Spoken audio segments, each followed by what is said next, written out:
I move that the debate be concluded by 12:50 p.m. Okay. That's seconded. Okay. I'll put that. All those in favour say aye. Those against say no.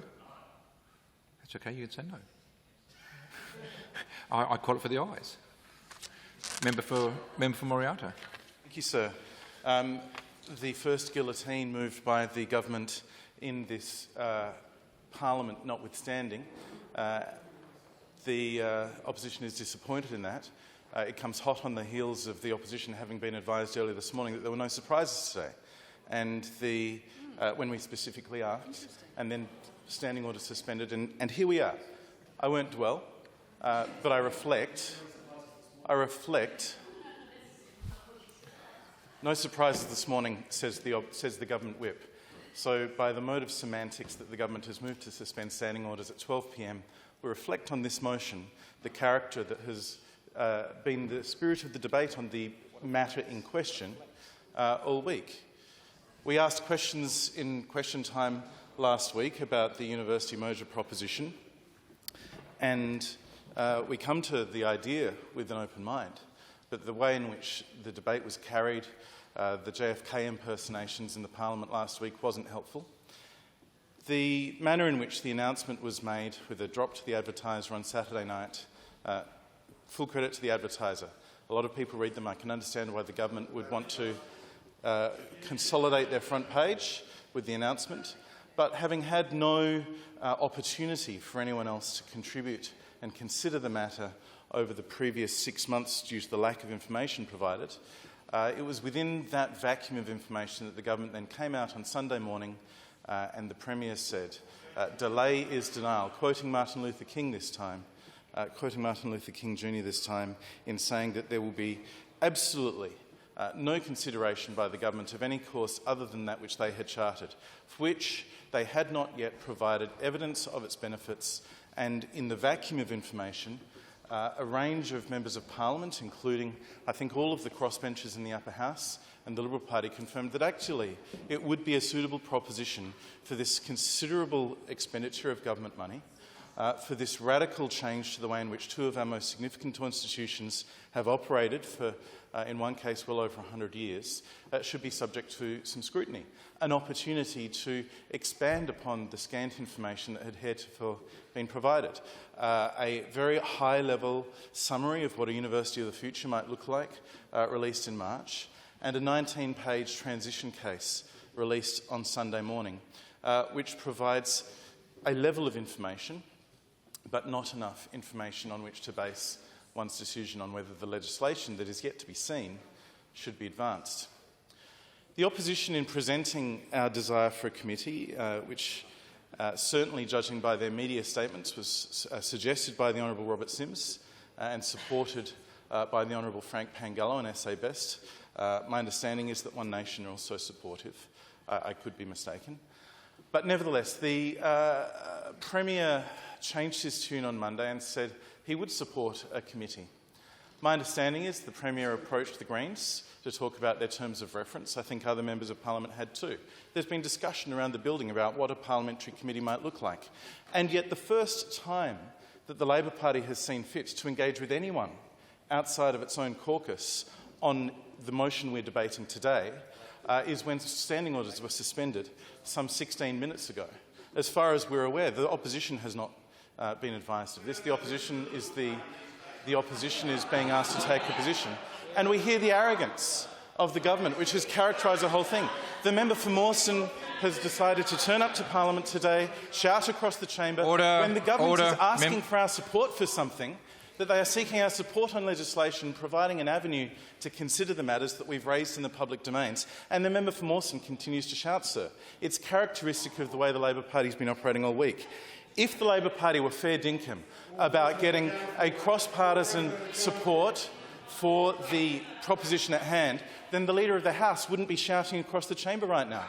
The Labor Party have said that they want to work with others. The Premier said the other day that he wants to work in good faith with people across the chamber.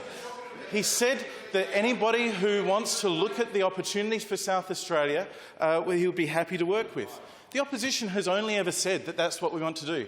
And yet we still hear the rhetoric, we still hear the urgency. I haven't even stated a position yet, and the Premier is arguing, sir.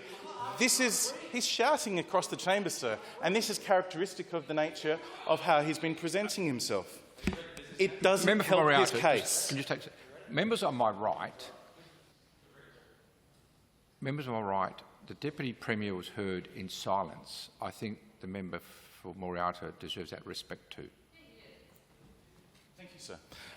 Sir, you were with us on Monday afternoon in Estimates, where the Deputy Premier and myself had questions and answers on this matter for 35 minutes in a respectful vein, and I appreciated the way in which that was conducted. There was more information released by the Deputy Premier in the House on that occasion in that 35 minutes than the sum total of the information released by the government prior to Sunday morning. About this significant proposition, which will impact nearly 7,000 staff, more than 40,000 existing students, and indeed have much broader impacts across the state of South Australia, impacting communities and our future prosperity. The government says, and the two Vice-Chancellors say, that it is all to the good. And I believe that they believe so, sir. But the basis upon which they have come to that conclusion is not evident to the South Australian community. And the business cases, the range of feasibility studies that the University Vice-Chancellors and Chancellors took to their councils over the weekend informed their view of whether it was in the best interests of those institutions from the point of view of the university councils. And their purpose as a council was to consider that from their point of view. The government's purpose, and our purpose as parliamentarians, is different. It is to consider whether it is a good deal, good legislation and a good investment on behalf of the people of South Australia. The government is yet to release a bill. The government has been working on a bill, apparently for some time, but it is yet to release it to anyone other than the people within government, and I understand that there's been consultation with the universities. But the broad sweep of people across this state have yet to have a look at this bill that the government is proposing to have a committee to consider. I've had a quick look while the Deputy Premier was speaking at the page and a half of terms of reference for this motion. While the opposition is very cognisant of the numbers in this House, and we will consider this matter further between the Houses, on face value, the terms of reference don't appear to cover more than the governance of the institutions. There is one term of reference on the top of the second page, which says any measures by which the Parliament and the Government can facilitate those outcomes in creating the Adelaide University. And that talks about measures and the manner in which they would interact with facilitating outcomes for university. But I'm interested in the broader outcomes on the community and the broader outcomes of the investment. The value for money for taxpayers has been raised, but it's by far from the only thing. We think that a committee should consider matters related to all aspects of the deal. So the legislation is first, and that provides for the governance frameworks for the university and a range of things that are dealt with in the terms of reference for the motion at hand. But we also believe that it's necessary to look into the nature of the government investments. A $200 million research fund to be held within SAFA and the investments being provided to Adelaide University, we understand not to any other degree-giving institution or research institution in South Australia, but purely for one entity. So presumably $10 or $15 million a year from the government effectively to the university. A $100 million investment fund to support low SES students to help the university fulfil its requirement under the federal arrangements to increase equity and support low SES students. Not in itself potentially a bad thing, but we certainly need to look into those arrangements, understanding also the implications of having these investments for one institution and potentially denied to other institutions. Flinders University is the obvious one, but they're not the only degree-giving institutions in South Australia. The third aspect, of course, is the land sales. Now, the land sales, the Deputy Premier described them as, I think, a no-risk or a no-regrets investment on Monday.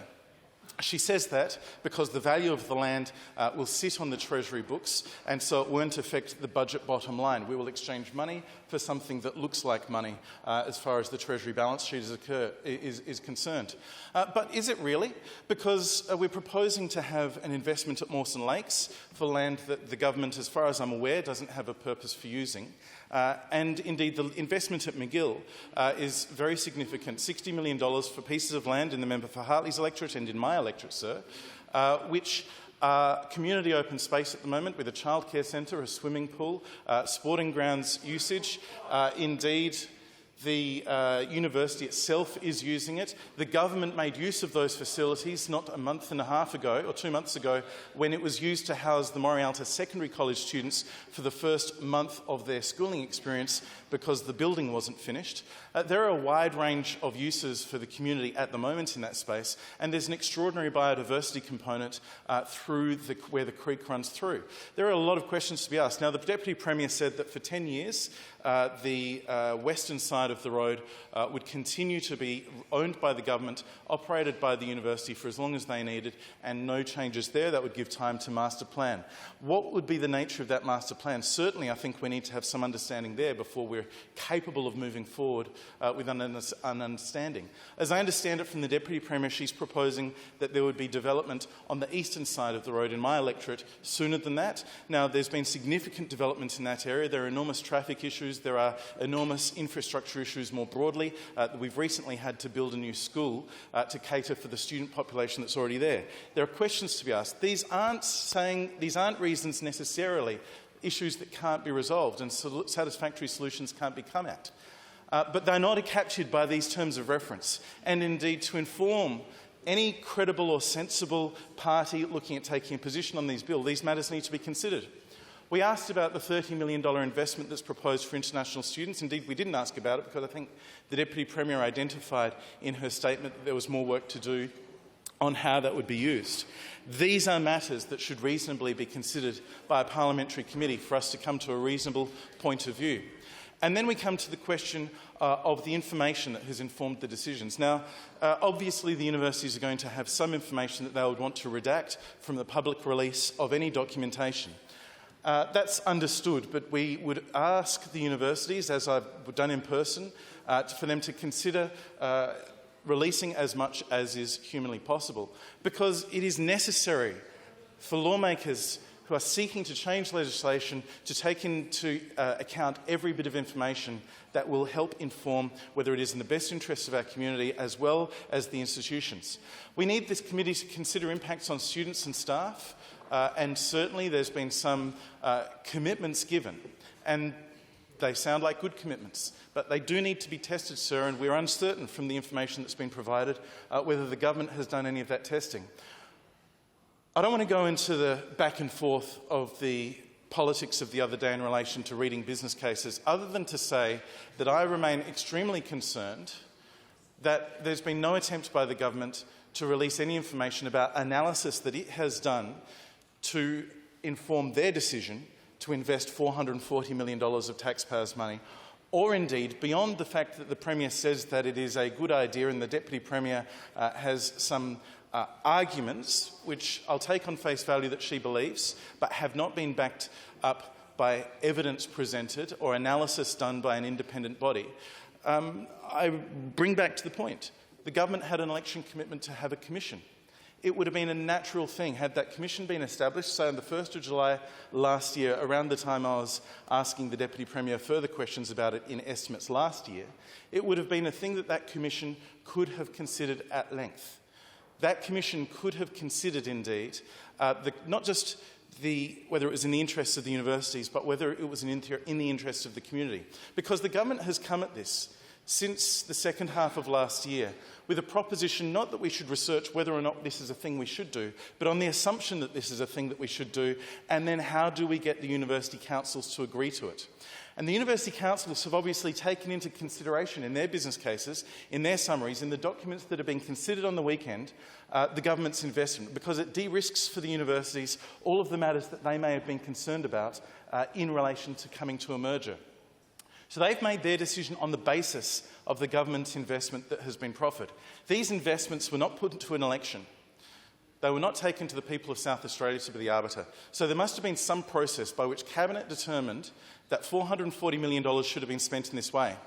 Now, it wasn't done through a budget process either, as far as we understand, because the Treasurer told us that there was no money in the budget for this, but that the Treasury had taken a view. This is last Wednesday in question time. The Treasury had taken a view that there was enough flex in the budget to allow for a deal to be done. And this is where we come to it, because this has been approached from a deal-maker's point of view. Somebody says, I want an outcome. How do I get the outcome? What do the universities need? Let's give them this. Let's offer them $100 million here so that they don't have to do that. The universities can do investment in this area. We'll do investment in that area. Here's the sum of money. That's the approach that the government's taken. Now, whether or not it is a good deal remains open to consideration, and we are open to consideration. We are open to consideration in good faith, and we want the information. We will consider between the houses whether this committee is the mechanism to do that, or one of the mechanisms to do that, potentially.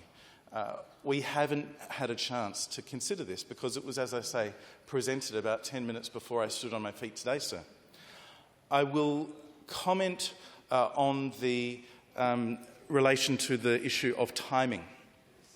I've advised the House that not much information has been provided, and that's the case. However, the 19-page document that was released on Sunday and is on the university's website in terms of their transition plan talks very clearly about legislative requirements. The universities want the legislation in place before they can consolidate with TEQSA, their accreditation. The universities want the legislation in place ahead of the middle of next year, which will enable them to have sufficient time to advertise to international students who might be seeking to start in 2026. They want a decision one way or the other in the first quarter of next year, so they have time to prepare for that approach. If it's to start in the beginning of 2026, which has been the government's timeline, then the universities want to be able to advertise 18 months ahead of that to get the international students on their journey to come to Australia. And to do that, they need the TEQSA accreditation. To do that, they need the legislation. They need the legislation by the end of March next year, sir. We've tested this with the Vice-Chancellors.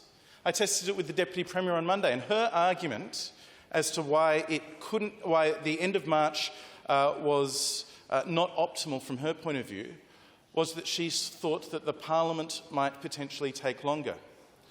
Our view has been that we have a committee and we form a position and we don't seek to filibuster beyond that. There's going to be an answer one way or the other after the committee if the committee has sufficient opportunity to get the information we need to form our view.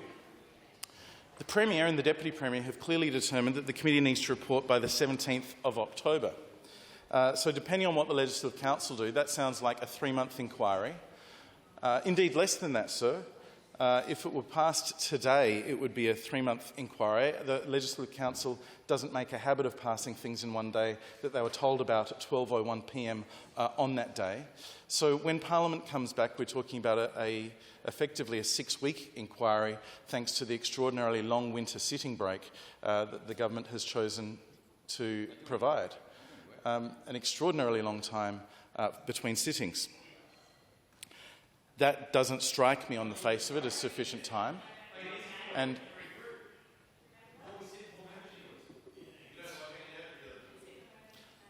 I remind members who are shouting across the chamber that the Labor Party is seeking the support of the opposition on this matter, because unless the Greens or the SA Best Party change their position, the Liberal Party has expressed the most open-mindedness about this proposition from the government of any party in the Parliament. It's unusual to shout at the people whose support you're asking for, but that's how the Labor Party have conducted the politics on this matter. Oh yeah, keep going. Keep going, that's very helpful. A colleague of ours in the Legislative Council has put forward a motion, has put forward to members that he's likely to give notice of a motion. We'll consider that. We'll consider this motion as well. But I think the conduct of the government in the way they've carried this from a political point of view, always seeking to get advantage, is unbecoming of them. And as regards to the timing, we'll consider it as I said. But I'm unconvinced utterly that the timing is sufficient. The period between the end of October and the end of the parliamentary sitting year has about 3 or 4 sitting weeks, I think. I think the government will say that their purpose is they want the legislation by the end of the year. There's no question that the government has the numbers in the House of Assembly. They could introduce the bill at any time, and without even going around normal process, they could have it through within a couple of weeks. They could do that this year. So long as the bill is released publicly, a Legislative Council committee or a joint committee is able to consider it as part of terms of reference, and that is what we've called for the government to do. But it is the government's decision to not release any information until the last weekend before the winter break, when there's only one sitting day left, and it's the government's decision not to release the bill publicly before now, because they've been working on this for a long enough time that they could have done it before the budget. They could have done it before an earlier sitting week. We could have had this all sorted out in a much more orderly way. But for whatever reason, it was done on the weekend, with one sitting day left before the winter break. That timing's on the government. And if this was so urgent that it needed to be dealt with today with a suspension of standing orders, then it could have been urgent enough to be introduced last week. The chance that there were final details that hadn't been resolved between Wednesday of last week and Sunday morning is nil, sir. I just don't believe it. Sorry? The chance that that is something that was decided between Wednesday night and Sunday morning on the government side is just non-existent. I'm certain that they had the information in time that we could have been looking at this during the last sitting week. And I tell you what, the other thing, if the government was serious and fair dinkum about this as a state-building measure rather than a political measure, it wouldn't have hurt for them to give us a call to try and bring us through it. They want our support. That's a way in which bipartisan policy is often undertaken. It wouldn't have hurt for the government to give us a heads up that rather than supporting a parliamentary inquiry, which I understand they've been engaging with the Greens on in recent days, that they were proposing to do their own thing, it wouldn't have hurt for them to give us a heads up that they were even planning, on doing this suspension of standing orders motion today. It's unbecoming, it's political, and it doesn't help the case that they're seeking to make. The Deputy Premier in her contribution talked about the purpose of the government's election policy, which was to enable the question relating to whether or not it was in the state's interests to form a merged institution, to have the government contribute to that support. She used the term exhaustively asked. And I put it to the House that we have reservations about whether the committee, as proposed within the timeframe as proposed, will be able to exhaustively ask these questions. So we'll explore the terms of reference further between the Houses, and we will explore our thoughts on the date proposed between the Houses and the mechanism. We think that it's useful for the bill to be released as soon as possible. We spoke about this in estimates on Monday. The Deputy Premier confirmed that it wasn't far away. I think she said that the government was looking to consult on the bill over the winter break. That's a fair enough proposition. That would enable the bill to then be considered with the benefit of whatever consultation the government does over the break by a committee of one form or another in that September, October, November period, alongside those other questions about the research fund, about the low SES fund, the land purchase at Mawson Lakes, the land purchase at McGill and the impacts on the community there, the proposed international students fund, and indeed concerns that have been raised by stakeholders of different natures around South Australia. Some of those concerns have been identified by the Vice-Chancellors and are seeking to be met. I commend the Vice-Chancellors. Peter Hoy, I understand, has already conducted the first of his virtual town halls, engaging with hundreds and hundreds of interested staff through Zoom for several hours the other night. I understand David Lloyd may have done that either yesterday or today, the first one, and they'll have a series more of direct consultations with their direct stakeholders. That's important work for them to do, and I commend them for the way they're doing it. I commend them also for the way in which since Sunday they've engaged with the opposition constructively and openly, and we look forward to continuing that constructive engagement with them as we work our way through our processes. But it remains significant, sir, that the question of the bill, which hasn't been released, is the main subject of the terms of references here. We are being asked to pass terms of reference relating to a bill which nobody has seen, which will be significant and which doesn't, of course, include the rest of the funding package. The information and evidence that the government took to form the basis of their funding package needs to be tested. The information and evidence, as much as can be released reasonably by the universities to inform us on whether this investment is going to have the value that it's claimed to have, needs to be tested. There is merit in that for the South Australian people, sir, and we would urge the government and, of course, the universities as well to cooperate with such committees, whether they be this joint committee, which, of course, the key difference is I think the government would prefer a committee that they control as well as one in which has the time frame they want. If it's a government committee with a government-dominated numbers, then that enables the report of that committee to say one thing. I think the government is concerned about a committee that has an uncertain outcome. As I understand it, the LegCo committee proposed was to have 2 Labor members and 2 Liberal members and a Green member and another crossbench member in order to come to a balanced view.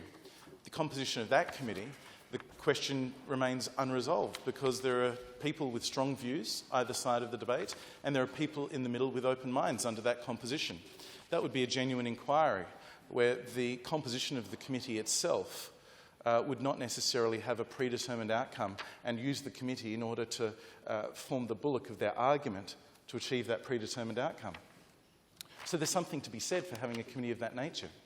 Perhaps a joint committee could be established in a way that did not have a government majority and did not indeed have a majority of members with a predisposed position already on this bill.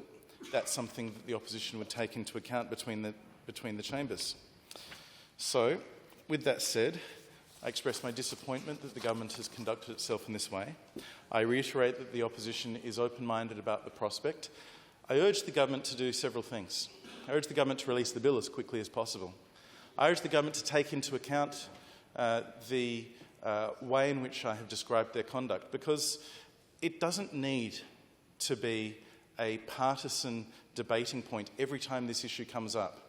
And if the government is fair dinkum about putting this forward as a measure that they believe is in the best interests of the state, then the way to go about it is to try and collaborate with people, even if they're your political opponents.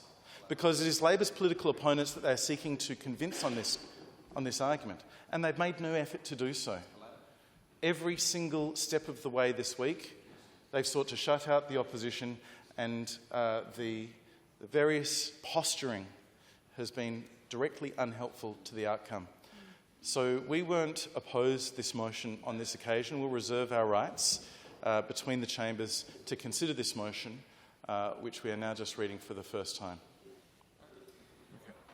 Premier. Thanks, Mr Speaker. Naturally, Mr Speaker, Mr Acting Speaker, I rise in support of the motion.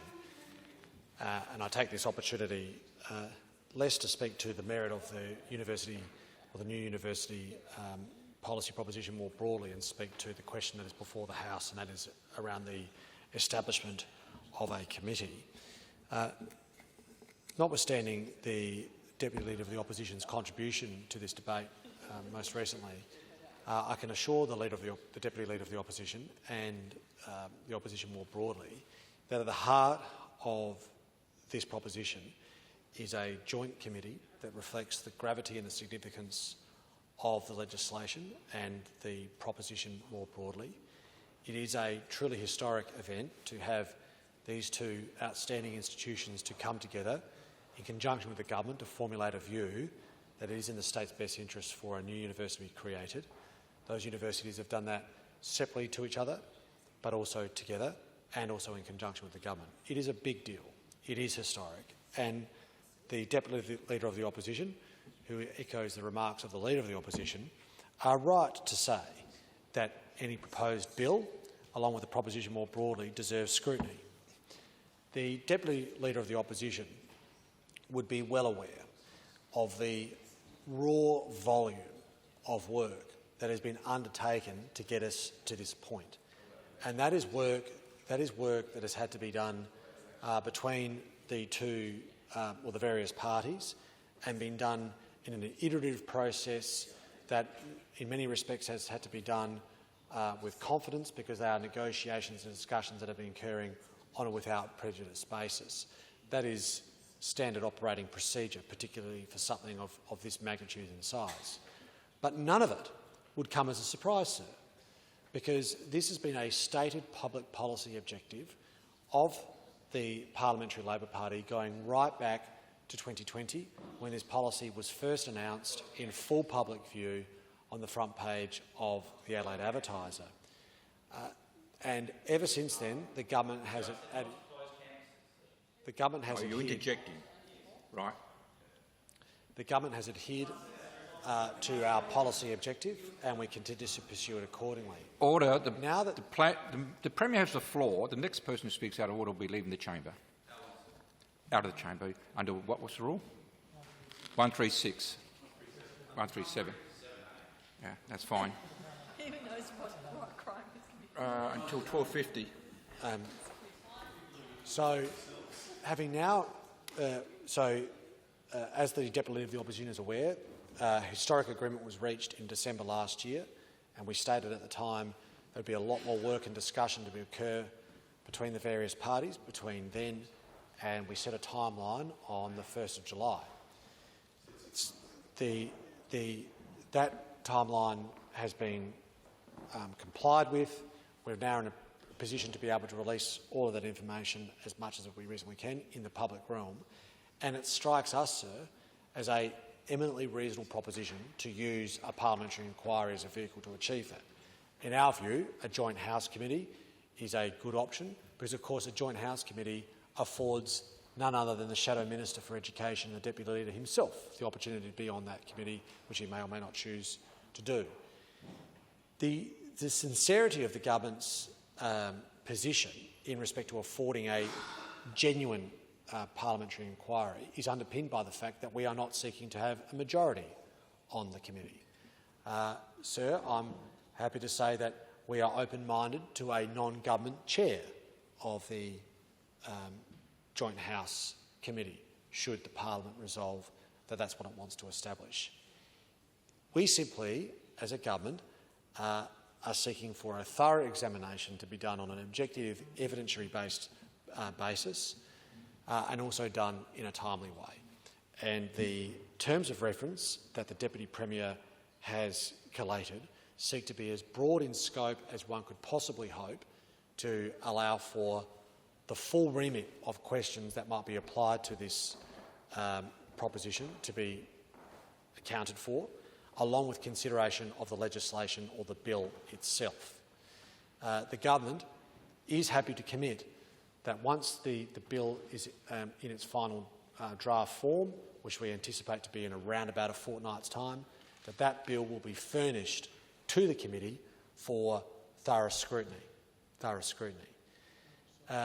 It is my hope, sir, that the government would be able to enjoy the opposition's support on this proposition. In fact, it's our hope we get as support from across the political divide and representative of the crossbench as well. That would be the best possible start that a new institution could get off to. That's a question, of course, for the opposition itself. And I have noted, I don't mind saying, I have noted that the language that both the Leader of the Opposition and the Deputy Leader of the Opposition have used in the public realm has been one that speaks to an open-mindedness to the proposition, and we are grateful for that. I appreciate that the Leader of the Opposition and the Deputy Leader of the Opposition have to do their level best to critique the process and complain about it. They've got a job to do. They've got a job to do. If you're in opposition and you like the outcome that the government has arrived at, then the next available political opportunity to pursue is to complain about the process, about how they've got a good outcome. So that's their prerogative. But there is an open-mindedness in all the public language that the opposition is using regarding this proposition. The Deputy Premier and I are sincere about allowing the committee to do its work. A Joint House Select Committee seems to be an appropriate vehicle to be able to achieve that. I've made it clear that we're open-minded to not having a majority of that committee. We're open-minded to an independent chair of the committee. We just want the committee to be able to do its work in a timely way so as to facilitate passage of the legislation this year. Now, why is that important? The Deputy Leader of the Opposition referred to his own sort of the work that he's undertaken around time, but there is another imperative